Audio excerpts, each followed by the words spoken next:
তো চলো এখন আমরা 2 নাম্বার ম্যাথটা শুরু করি, ঠিক আছে? 2 নাম্বার প্রবলেমটা কি আছে সেটি আমরা লিখি। দেখো 2 নাম্বার সলভ করব। এটি হচ্ছে cos 75 ডিগ্রি। আচ্ছা, স্টেপগুলো তোমাদের আশা করি খেয়াল আছে, আমার নতুন করে ভাঙে ভাঙে বলার প্রয়োজন নেই। প্রথমে আমাকে যৌগিক কোণ আনতে হবে, এরপর ফর্মুলার স্ট্রাকচার অনুযায়ী আগাতে হবে। চলো করতে করতে দেখি। এখানে cos 75 ডিগ্রি, তো 75কে যৌগিক কোণে রূপান্তর করতে হবে, অর্থাৎ যে আমাদের ত্রিকোণমিতিক ভ্যালুগুলো জানা আছে তার স্ট্রাকচারে আনতে হবে। তো এখানে 75 বা 75 এটাকে আমি কিভাবে ভাঙতে পারি দেখো। আমি যদি 60 ডিগ্রি প্লাস 15 লিখি তাও কিন্তু হয় 75, তাই না? অবশ্যই 75 হয়। আচ্ছা, মনে করো যে আমি আবার লিখলাম 45 প্লাস 30, কত হয় বলো তো? 75, ঠিক আছে? এটাও 75, এটাও 75। আমরা একসেপ্ট করব কোনটা? এটা। কারণটা তোমাদের জানা আছে, কারণ আমাদের 60-র ভ্যালু আমরা জানি, কিন্তু 15 ডিগ্রির কোনো আমাদের ভ্যালু নাই জানা, ঠিক আছে? আমরা যে মুখস্থ মানগুলো বললাম তোমাকে 0, 30, 45, 60, 90 ডিগ্রি, এগুলোর মধ্যে কিন্তু 15 পড়ে না। এগুলো করতে গেলে হবে ম্যাথ ডিফিকাল্ট হয়ে যাবে, আমরা ওইদিকে যাব না। আমরা দেখো 45 প্লাস 30 দিয়েও কিন্তু 75কে মিলাতে পারি। তার মানে আমি এখন এই লাইনে 75-এর পরিবর্তে এই স্ট্রাকচারটা ফলো করব। তো দেখো পরের লাইনটা আমি এইভাবে লিখতে পারি, cos 45 ডিগ্রি প্লাস 30 লিখতে পারি। তো কিছু চেঞ্জ করিনি, 75কে শুধু এই ফর্মুলায় নিয়ে আসলাম। কারণ কি? আমাকে যৌগিক কোণ লাগবে এবং স্ট্রাকচার অনুযায়ী আমাকে কাজ করতে হবে। এখানে আসে দেখো তুমি 45কে যদি a এবং 30কে যদি b ধরি, তাহলে সেম a প্লাস b। কিসের? কসের।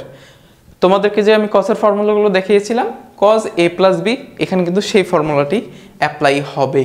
তো তোমাদের প্রয়োজনে তোমাদের যেন মনে আসে, আমি আবার দেখাচ্ছি তোমাদেরকে। cos a প্লাস b এর ফর্মুলা কি ছিল? ছিল cos a into cos b minus sin a into sin b।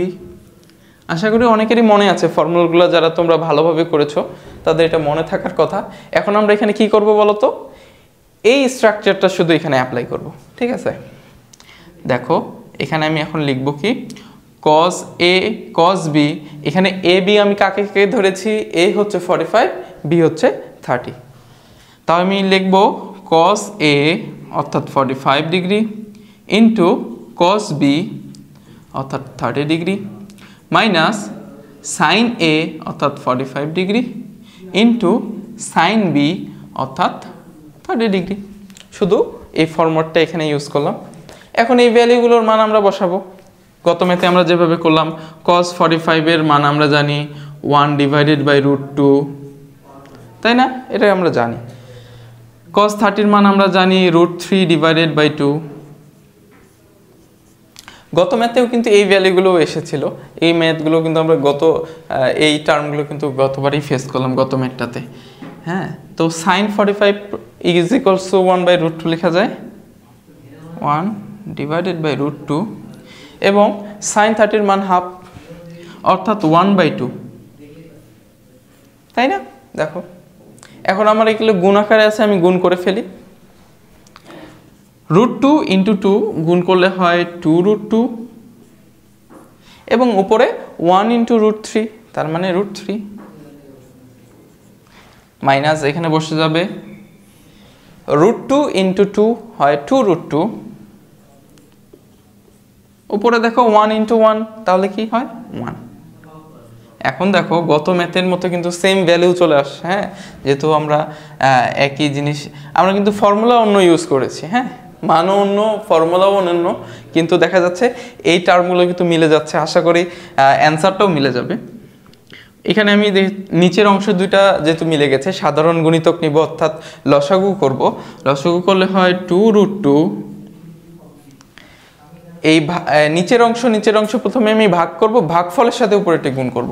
তাহলে 2√2 ভাগ 2√2 করলে হয় 1, 1-এর সাথে আমি √3 গুণ করব, তার মানে √3 মাইনাস আবার আমি ভাগ করলে ভাগফল 1, 1-এর সাথে এটি গুণ করলে হয় 1।